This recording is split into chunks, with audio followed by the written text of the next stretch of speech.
Hey all, Tilion here, and today I wanted to talk about the ZZZ 2.3 live stream that occurred on Monday. I know I'm super late to the party, I am with most things, but today I want to discuss kind of what we can expect, what is the general kind of overview, what are we getting, and then I'll give my general kind of thoughts on it at the end. So let's lock in and we'll go through the entire live stream together. All right, y'all, so first off, we're getting a new main chapter. This is going to be titled Memories of Dreams Bygone. This is going to be an extension of our main story quest, so we are getting a new main story quest specifically in the 2.3 patch cycle. From the trailer, everything looks pretty serious, pretty locked in, so I'm really excited to kind of see what we do. Specifically with kind of the last act of the 2.2 patch, I thought it ended very well. I'm happy and excited to kind of see kind of what they can continue doing with that. We're also receiving a new TV schedule, specifically Lucia's. This is going to be titled The Inverted Night Lantern. We've seen some really decent to really good companion quests recently. I specifically think Triggers and Seeds were highlights of that. I'm hoping that Lucia's can be kind of an extension, continuing, that we get some really good companion quests that are meaty, thoughtful, and fun to explore. So again, we're getting a new main chapter titled Memories of Dreams Bygone, as well as a new companion quest for Lucia, specifically titled The Inverted Night Lantern. All right, guys, and now to the most exciting part of every patch, our brand new characters. And in this patch, we're actually going to be receiving 3 new characters, 2 of which are going to be S rank, 1 of which is an A rank. So let's kick it off to the first half of the banner with Lucia. Lucia is our brand new S rank ether support agent. She's specifically going to fill the niche of a rupture support agent. So if you've invested into the rupture archetype, or you would like to in the near future, she's going to be a great pull for your account. Also, if you haven't invested in Rupture just yet, you'll be able to pick up Monato, our brand new A rank agent, who will fit that void of a DPS Rupture archetype agent. So if you don't have one already, or you didn't invest in Yuxuan, he's going to fill that need for you right now.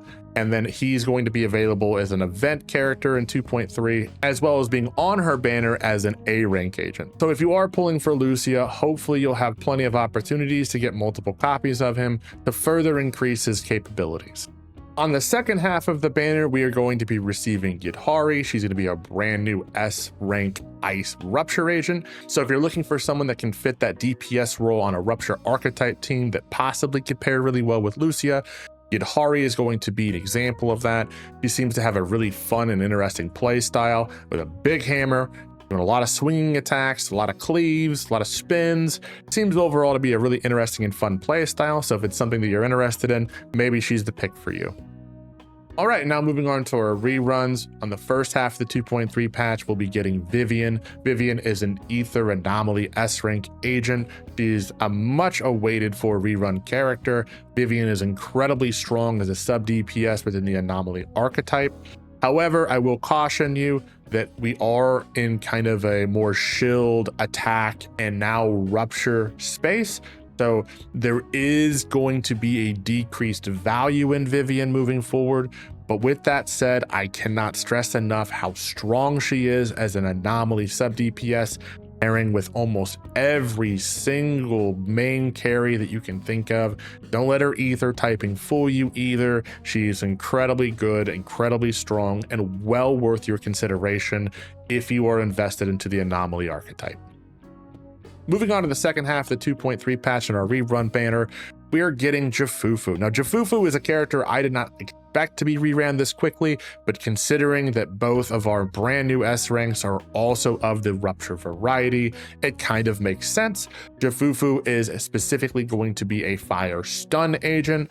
She specifically pairs incredibly well with Rupture agents like Yuxuan. She will likely pair with Yidhari very well. Just because she fits in perfectly with a lot of our Rupture agents, don't let that fool you. Jafufu has a great generalist support ability that allows her to fit with many teams outside of the Rupture archetype. If you're looking for a generalist stun agent that can fit in with a lot of teams, Jafufu may be well considering. All right, wrapping all of our character news into one section here, we'll be receiving 2 new outfits as well as a buff for a previous character. Sanby's long-awaited buff is finally here. It will be in the 2.3 patch. We're expecting this to be quite a shift in how she plays, not only from her numbers, her abilities and how they work, but as well as her gameplay. So we're excited to see how that shakes up, specifically me, who's invested heavily into the Sanby team. We're also receiving a new outfit for our brand new A-rank agent Monato. This is going to be a free limited time gift option, so be sure to log in and get that for yourself. But last but not least, we're getting Vivian with a new beach outfit. This is a limited time reward, so there's actually an event attached to it. I will talk about that in the event section. There's a little bit of controversy about it, but I'll get to that when we get to the event section. All right, so let's get to the rewards and events section of this live stream, and it's actually quite full, so let's dive into this. There's actually a bunch of surprise giveaways if you log in between September 29th to October 14th, and for a total of 7 days you will receive a total of 480 polycrons, so please log in for those 7 days to make sure you earn your rewards there. We're also going to be getting a gift of 600 polycrons in our mail. This is in addition to our normal patch cycle gift that we're given for downtime maintenance and bugs. We're also going to be getting our normal 10 passes as well as our 10 Bang Boo passes that we receive every patch. However, we do not have a new Bang Boo this patch cycle, as both the new S-Rank agents are of the Spook Shack faction, and we already received our Spook Shack Bang Boo. So if you feel like you want to save those, if you want to start putting those towards a previous Bang Boo that you never got, or if you just want a duplicate of one that you're working on, feel free to use those however you see fit. All right, guys, and lastly in our reward section is going to be the, if you can call it that, the Signal Search thank you gift. This is going to be the Vivian Beach Outfit Iris of the Shore.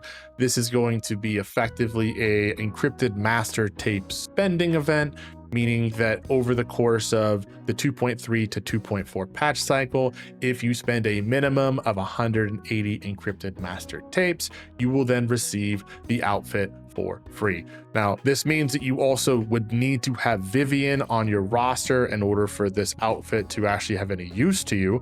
But more importantly, it's an outfit that you can earn via just spending tapes over the course of those 2 patches. So if you were already planning on picking up a character or a couple characters over that patch cycle, this is obviously just a great gift or boon to you, specifically if you already have Vivian. However, if you were planning on skipping a lot in the 2.3 to 2.4 patch cycle, I believe that this shouldn't be something that incentivizes you, as they did state that the Vivian outfit will become available in the shop after the event, so you can just purchase this like any other outfit currently in the game. I'm kind of curious what everyone's thoughts are on this. I'm kind of lukewarm on it. I think overall it's probably the best compromise that we can possibly get, considering that it gives at least some type of an option for free-to-plays to get premium outfits, which is normally not the case. But realistically, I can see both sides of this as being both predatory and good. But I think it's not like a really big issue, but I'm really curious to hear what you guys have to think about it. All right, so actually going into our gameplay events for the 2.3 patch cycle, we'll start off with When Dreams Remain Unfinished. This is a pseudo Expedition 33 light combat event. It seems pretty much like a 3-dimension turn-based gameplay mode that has a little bit of a parry window and system involved. It seems interesting and fun. I hope it's roughly kind of in the same scale as the tower defense minigame from the last patch cycle. I felt like that was kind of the perfect amount of differing gameplay to kind of shake up the game a little bit. You always like worry about gameplay modes like this, that they can either overstay their welcome, or they're just so simple that it's just a click through process. So hopefully it finds that middle ground of where it's fun, it's engaging, it's interesting and entertaining, but it doesn't take away from the ZZZ gameplay that we're all here for and enjoy. And completing this event will actually give you your free Monato, so make sure to look for this event, complete it, and get your brand new A-rank agent. Next up is going to be the Threshold Simulation Branching Echoes gameplay event. This seems to be an interesting combination of both combat and story elements. There's optional content, there's hard content, there's a bunch of cosmetic rewards as well as premium rewards, titles, banners, a whole bunch of other stuff. I really want to see how this is implemented and how it actually works in game. They did take a long time in the live stream to kind of showcase this and show it off. I still have questions and I want to see it actually for myself.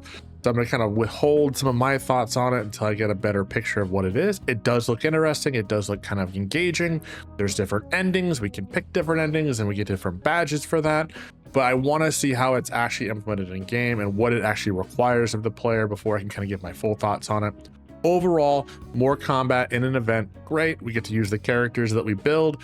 Can't wait to see it. All right, and speaking of combat, we do have the Snap Shining Strike event. This is a rerun of a previous combat event that includes camera elements to it. It's not overly difficult, but it does have you engaging with combat usually in different ways, making sure that you complete specific things within the combat scenario, and then we get to take a bunch of pictures of it. This is a really well-liked combat event from the past. If you've seen a lot of the really cool Wipeout photos, you'll probably recognize that they were done in that event. So it's good to see that this is back. In my opinion, it's really not that difficult and it really doesn't overstay its welcome, but it is combat. It does ask us to engage with the combat in a little bit of a different way that we may normally do so. And we get to take some really cool photos of that and see our really cool characters in action. So overall, I think it's a good event. I'll cover the next two events kind of in conjunction. We have Time-Sworn Hills Explorer Guide, as well as the Chronicle of Counseling. These are non-combat events. They're going to have us engaging with characters and exploration and going around the map, as well as kind of talking to characters in game. Neither of them have any specific gameplay elements that require kind of strategy or thought, as well as no combat. So I'm kind of combining them together. They're just your kind of time-worn specific engagement stuff. You log in, you do it, you get out. So nothing really to go into depth on these, but you know, they do offer rewards, so it's worth your time. All right, and we did get a little bit of a preview trailer showcasing some of the upcoming agents, including our 2 new S ranks, but more importantly, 3 agents that haven't been drip marketed just yet. One being Zhao, who is a character we've seen in game already, who's part of the Krampus company, making this what I believe to be the new Krampus faction. We have Zhao, obviously. We have Dai Lin, who is the girl, and then Ban Yu, who is the jacked, super fucking cool looking robot guy.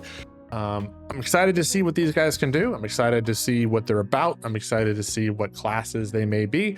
So overall, a nice little teaser trailer to show us what's upcoming in the near future. All right, and last but not least, we're gonna just wrap it up with our normal kind of patch cycle stuff. We're going to have our battery event once again. This is going to be 141 Echo Art Exhibition. Effectively, you go in, spend your battery, you'll get an item, you take the item to the person then gives you polycrons. Very simple, very easy, basically rewarding you for completing your daily check-in. We're also going to get another advanced bounty routine cleanup. This is going to give us double rewards for disk drives, as well as our double bounty combat simulation event, effectively doubling up everything we get from the HIA, making building characters a little bit easier. So those are things that we're used to seeing every patch cycle, but yeah, just thought we'd throw them here at the end. Okay guys, that's the entire 2.3 live stream summarized. I believe I got everything. If I missed anything, please let me know down in the comments below. But yeah, I came away really positive about that. I did not walk into that live stream with the highest of expectations, and then afterwards I was pretty excited about what's upcoming. So we'll wait and see. I'm excited to see what's coming along from the event standpoint, the gameplay, the story elements. I do like some of the new characters, so we'll have to wait and see about that. But you know, games are a conversation. Feel free to join that conversation down below. Let me know what you guys think. What did you think of the live stream? The Vivian skin, do you love it? Do you hate it? What are your polling plans? Are you gonna pull Lucia or not? Yeah, let me know. I'm excited to see what you guys have to say about this. But if you're excited about what we do here, feel free to drop by at twitch.tv/TilionPlay. We'll be there at release night to make sure that we pull Lucia for my account. Hopefully the polls go well. But outside of that, guys, I appreciate you. I hope you have a great rest of your day, and I'll catch you guys next time. Tilion out.